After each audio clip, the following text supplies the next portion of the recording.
जिनकी आज हम बात करने वाले हैं उनका नाम सिद्धार्थ था। बाद में जाकर गौतम बुद्ध के नाम से जाने गए। जब इनका जन्म हुआ तो दूर दूर से बड़े बड़े विद्वानों पंडितों को नामकरण के लिए बुलाया गया। सभी विद्वानों ने इनका हाथ देखा और कहा कि या तो यह महान राजा बनेंगे या फिर सन्यासी हो जाएंगे। इनमें से 12 वर्षीय एक पंडित ने हाथ खड़ा किया और कहा कि मैं दावे के साथ कह सकता हूँ कि युवराज सन्यासी हो जाएंगे।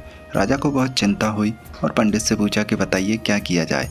तो पंडित ने कहा कि इनको भ्रम में रखो, मदिरा का सेवन करवाओ और दुख दर्द पीड़ा का कभी इन्हें एहसास नहीं होना चाहिए।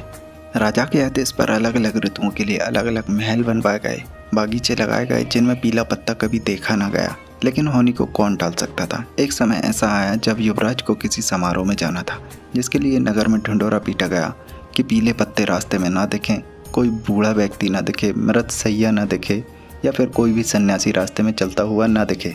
लेकिन होनी को कौन टाल सकता था। हुआ वही जिसका डर था। सिद्धार्थ सारथी के साथ घर से निकले और रास्ते में उन्हें बूढ़ा व्यक्ति मिल गया। सिद्धार्थ ने पूछा कि यह व्यक्ति झुककर क्यों चल रहा है। सारथी ने बताया कि युवराज, आपकी जवान अवस्था है, बाद में आप भी इसी तरह वृद्ध हो जाएंगे।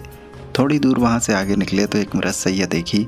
तो सिद्धार्थ ने पूछा कि यह क्या है, इसको बांध के क्यों ले जाया जा रहा है। तो सारथी ने बताया कि यह व्यक्ति मर चुका है। सिद्धार्थ ने पूछा क्या मैं भी एक दिन मर जाऊंगा। इस पर सारथी ने कहा कि एक दिन सबको मरना है।